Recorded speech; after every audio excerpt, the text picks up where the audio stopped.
And welcome everybody again. I really am excited to introduce you to our Mental Health Monday speaker today, a dear friend of ours here at She Recovers, Kathy Robbins. Kathy is a She Recovers coach and just a dear friend to all of us. Kathy recognizes that most of us face challenges to our wholeness at various times in our lives, and that when we know better, we do better. She sees people as being naturally creative, resourceful, and whole, and is committed to guiding people to their inner knowing and best selves. Her life's mission is to awaken people, including herself, over and over to a new story and to new possibilities for self-acceptance, spiritual well-being, and fulfillment. Kathy has lived alcohol-free for over 30 years. She lives on Cape Cod with her husband Cliff and their dog Sandy. She is in awe of the beauty all around her and visits the ocean regularly, as you can see from the picture that she has behind her. And it's just, I'm delighted to welcome you to present for us on the stages of change, Kathy. Thank you so much for your time. Thank you for being a She Recovers coach. Thank you for volunteering to facilitate so many of our gatherings. It's just delightful to have you here. Thank you so much, Dawn. It's delightful to be here. And I'm thrilled to be sharing on the stages of change, because they changed my life. Knowing about the stages of change changed my professional life and my personal life. I was in graduate school, and one of the first things that we learned was this, it's called the trans theoretical model of change, just to give it the official name. And it was done by these two PhD researchers, professors, Prochaska and DiClemente. So I just want to give them credit for, but I've built on this. And what I feel about the stages of change is that it's like if you've ever done a New Year's resolution, you know how complicated change can be. It's not a light switch. It's not, oh, I'm going to change today, and oh, up goes the light switch. It's more like a dimmer switch.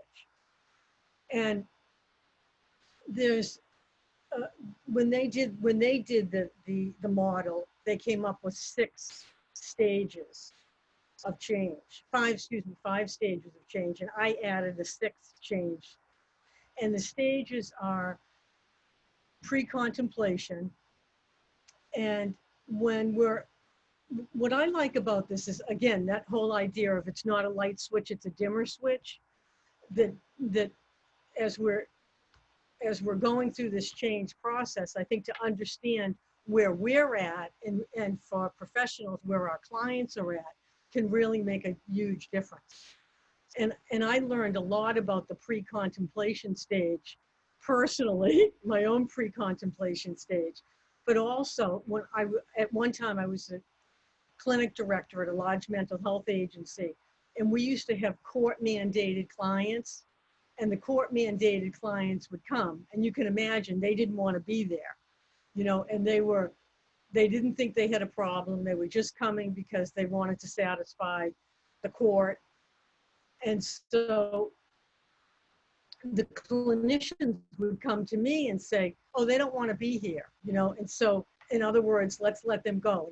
And I would say, no, they're at that stage of change. And when someone's at that stage of change, just being aware of that, there's a way, hopefully there's a way, if we are going to be change agents, which that was a word that was also used in my graduate program, that as therapists and coaches and sponsors and parents, we really are change agents. So we better understand the change concept and not quit before the miracle happens, both for ourselves and when we're working with other people. So in the pre-contemplation stage, I think it's really important to understand that, people are in denial. They're really, they don't, it's not that they're lying or anything else, they're in denial. The characteristics of that stage are denial and ignorance of the problem. And I don't even like that word, ignorance of the problem, just unawareness of the problem. And so it's, how can we move them to the next stage, which is contemplation? And at the contemplation stage, They're just starting to wake up to the idea that, oh, maybe there is a problem here. They're just starting to think, oh, thinking about change, but there's no specific plan in place yet. And the strategies, the characteristics of this stage are ambivalence. You can imagine ambivalence and conflicted emotions. And think about any time that you were in a change process where you might identify with this particular stage. And the next stage is the preparation stage, or what I like to call the decision stage.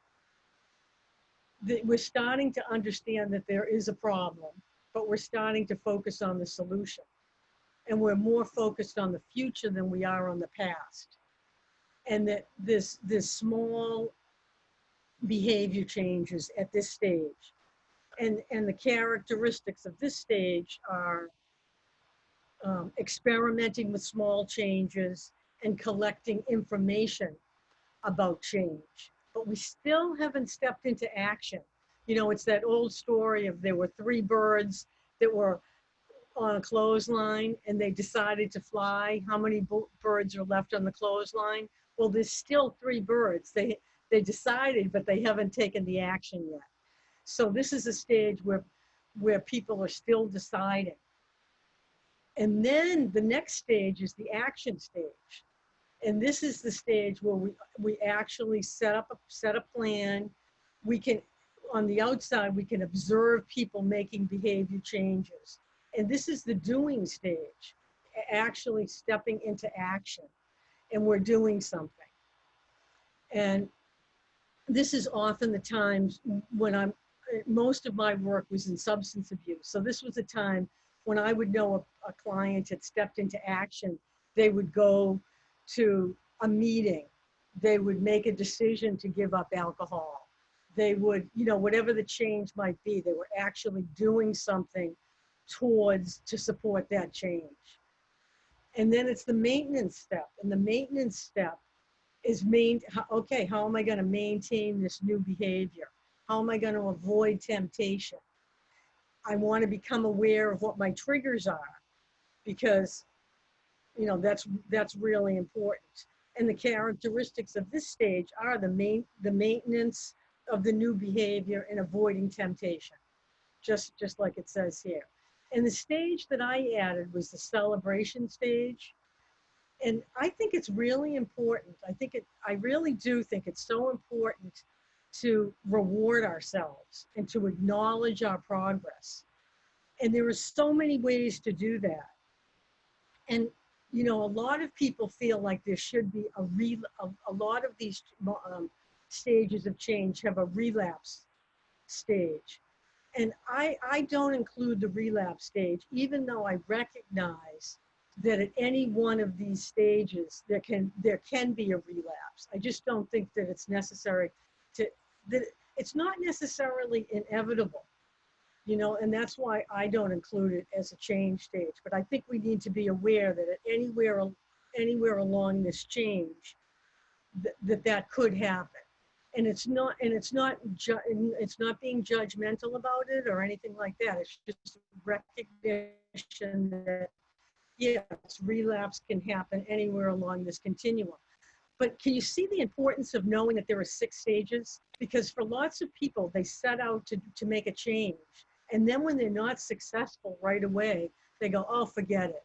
You know, I couldn't do it. But if we can recognize that, gee, don't be so hard on yourself. Changing is difficult. There are all these stages. And that where do you think you might be on this? And let's talk about it. And I think it's also important to remember that this is a model, but I love what the scientists always say about all models are wrong. Some models are useful. So I want to remember that when we're talking about this model, because it's descriptive, but it's not prescriptive. And that means that it's not linear, you know, it's not linear at all. As a matter of fact, it's not a map, it's a framework.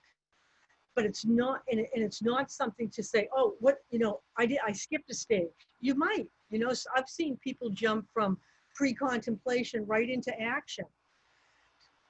And so, you know, that can happen too. So it's a framework, and it honors individual timetables and differences. And I think that's really important. And another thing that oftentimes happens with models is people will use the model to avoid or sidestep feelings. That's not what the model is for. The model is really to normalize feelings, that at any stage on your change process, you could be having feelings are a part of it, you know, feelings are a part of it. As a matter of fact, it's important to feel what we need to feel when we're doing our change. And change is hard at first. It's messy in the middle, is what I like to say, and gorgeous at the end. When we're in the celebration stage, it's actually a lot of fun. But when we're in the early pre-contemplation and action stage, it's not always fun. And this is oftentimes how you see this model in a circle. But I like to think of it as a spiral more than a circle. But I wanted to show you this, you know, the pre-contemplation. You can see contemplation, preparation, action, maintenance. This particular model has the relapse stage. And it shows that once you relapse, you're back to pre-contemplation. I don't necessarily agree with that, but I do want to include that relapse is oftentimes a part of the change process. No matter what the change is, whether it's getting sober, whether it's an exercise program, whether it's you know, not eating sugar and flour.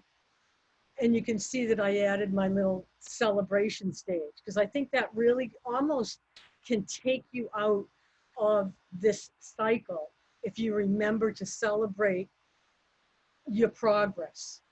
And as you remember to celebrate your progress, you stay in a really positive place with whatever change you're working on. And also, most of us are familiar with the stages of grief, the Kubler-Ross, Kessel stages of grief. And if you're not, these are the stages of grief, which they also coincide with the stages of change, which I think is really very interesting. And it's that whole idea, as we were saying before, the denial and the pre-contemplation stage. We're unaware of the problem, and know is what the most common thing that people will say at this stage about wanting to change. And then the next stage that is the anger stage in the Kubler-Ross, when it was linked up with this particular model. And that's the contemplation stage. People are oftentimes, they're angry that they have to change, that they have to do whatever it is that they have to do.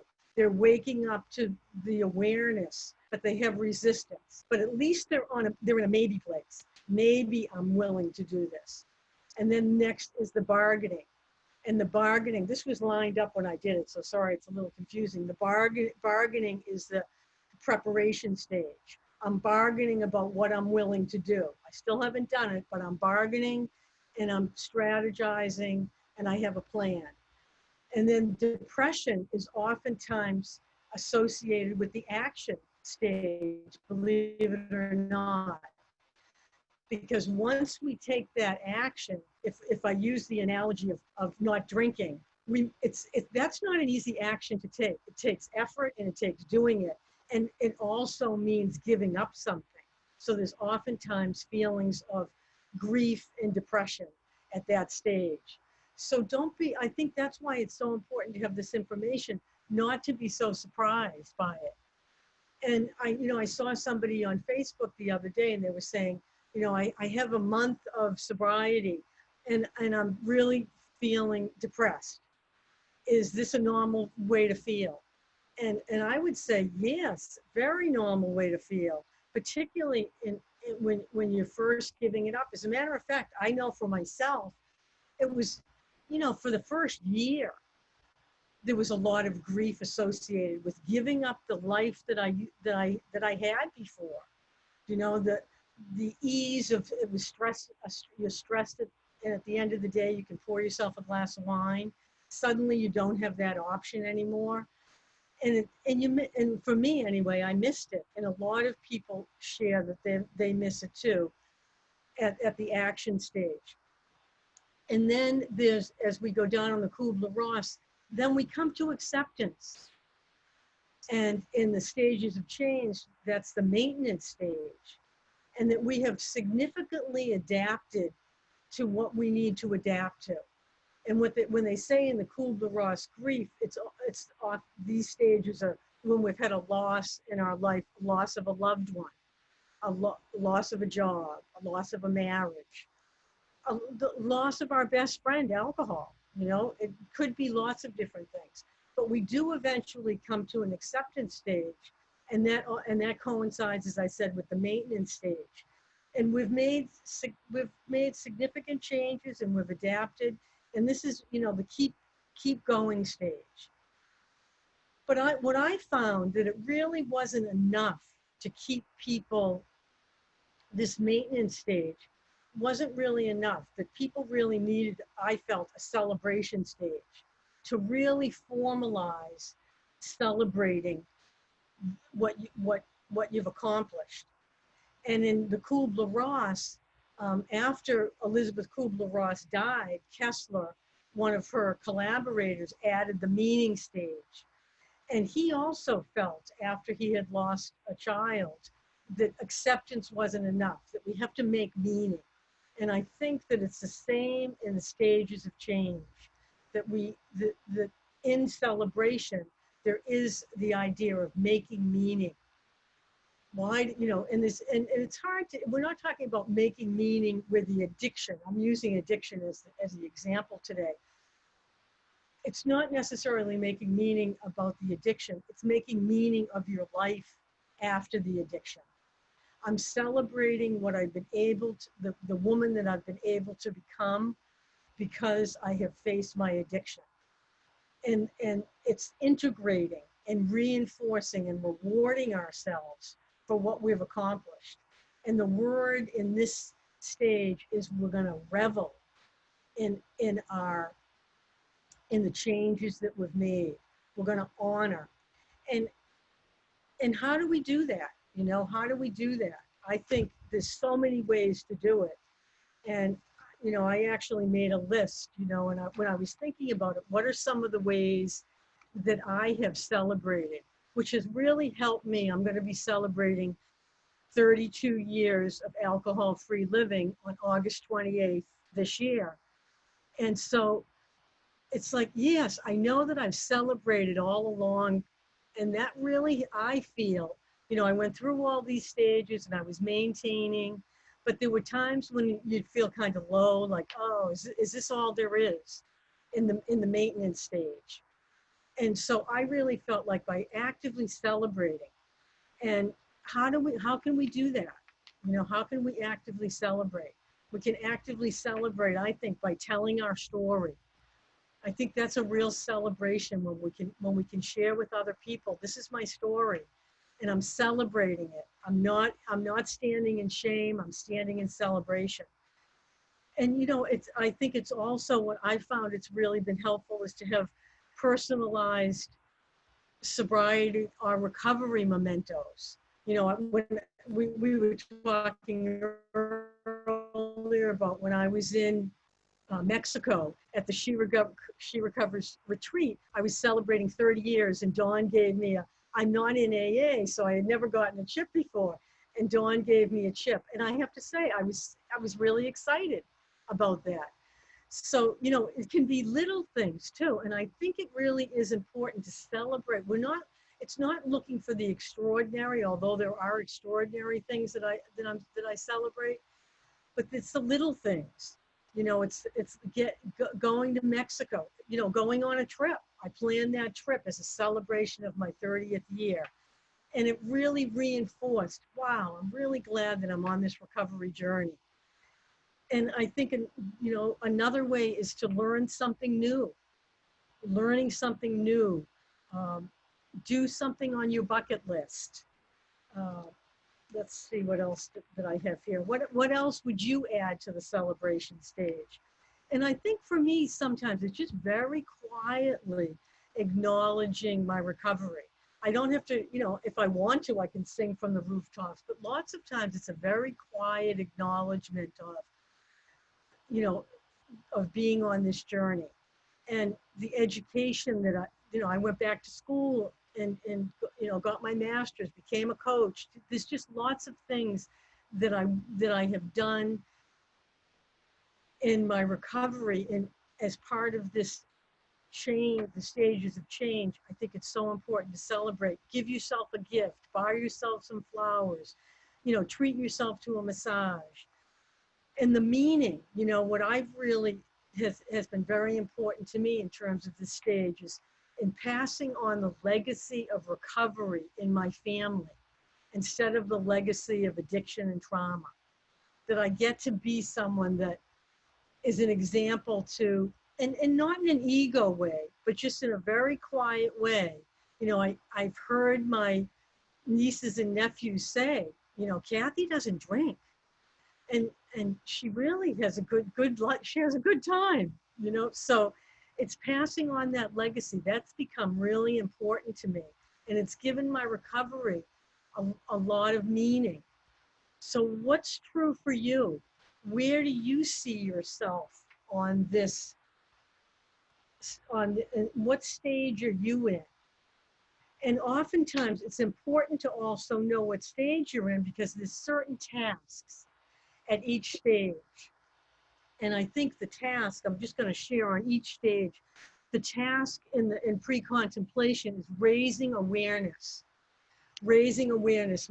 I remember when I was talking about that client that was a mandated reporter, was a man, you know, mandated by the courts. So it was just being with the client, not making them wrong because they're in denial, but having conversation and raising awareness with certain questions. What change would you like to make if you could make a change? Those kinds of questions. And the task in the primary task in contemplation is resolving ambivalence and helping to choose a change. So, you know, think about that for yourself. Is that a conversation that you need to have for yourself? And the primary task of preparation is to help identify appropriate strategies. That's the task. And the task in action is to help implement the change strategies and learn to eliminate potential relapses. And the primary task in the action stage is to develop new skills in the action is implementing the changes. And then the maintenance stage is developing new skills for maintaining recovery. And there's all sorts of different skills. You know, adding exercise to our program, to our maintenance, meditation. There's all sorts of different things that we can add that is really going to help us maintain the change that we made. And the celebration stage, the task is to really reflect and celebrate the changes that you have made. I think that is just so important. And this is oftentimes, I like to show this because this is what we plan, you know, or a nice straight line, right? Actually, this is what ends up happening, you know. And again, to remember that it isn't necessarily going to happen in the sequence that it's laid out, but it can be a very helpful model to give you a framework. And also remember to celebrate small things every day, because it's the celebration of the small things that changes the big things. And I also want to leave you with the idea of when I started on my own journey, this is what Rumi says. And he says, yesterday I was clever, so I wanted to change the world. Today I'm wise, so I'm changing myself. And I recognize that this has been a very helpful model professionally, but it's also been a very helpful model personally. And I hope that it will be for you too. Because I think that psychoeducation is so important when we're in this change process. because we can get discouraged if we don't know the change is a marathon, not a sprint. And it really does require our time and attention. And that let's not get discouraged at the first sign of something not going well, because it's not necessarily going to be smooth. It's change is bumpy, it's messy, but it's so worth it. It's so worth it. And so I think that as we're each, whatever change that you're trying to make, I hope that you can plug these stages of change into it and find something helpful for yourself. So thank you.